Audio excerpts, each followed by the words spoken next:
This is In the Wild with Chris. In January 2020, a friend challenged me to sleep outdoor at least once a month. By sleeping outdoor, I mean in a tent, in a shelter, but outside the ordinary walls of a house. I completed the challenge in December, having slept outdoors at least once per month all through the year of 2020. Now it's 2021, it's 2nd of January, and it's time to continue this challenge. And I'll try to document this on video as I go through the year. My first outdoor night in 2021 will actually be down behind our cabin here in Utsjö in Jämtland. And I'm gonna sleep down below that spruce down there.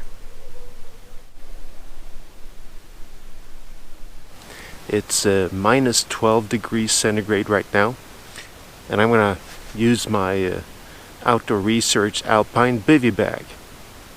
Well, I hope for a good and warm night here. One problem with sleeping outdoors is during the winter you don't have many hours of daylight.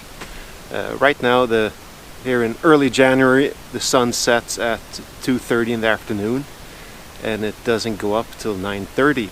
So yeah, I woke up several hours ago and went inside for some breakfast, and not until now there's enough light to do a good filming.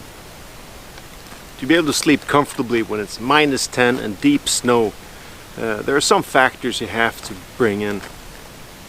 First, you need to dig a little trench in the snow, make it wider than your sleeping bag, because you don't want the snow touching your bivy bag or your sleeping bag, because that really seeps in the cold.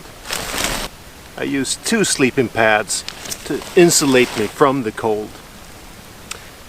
I usually bring along a tarp where I can undress and stand without getting my feet wet when I take my shoes off.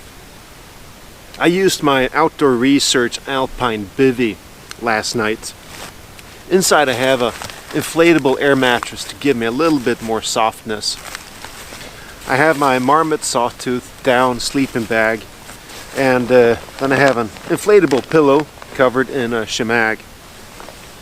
And I slept very well. I wore long underwear, a hat, I had this sweater over my head, and slept quite comfortably.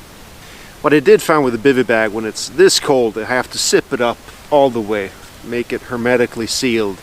But that also gave me a little bit more condensation than I usually get. But this way I slept comfortably in minus 12 degrees centigrade. Well, I'm going to continue my challenge of sleeping outdoors every month throughout the year, and you can follow me here. I'll try to document every time on video. Till next time, this is In the Wild with Chris, and I'm out.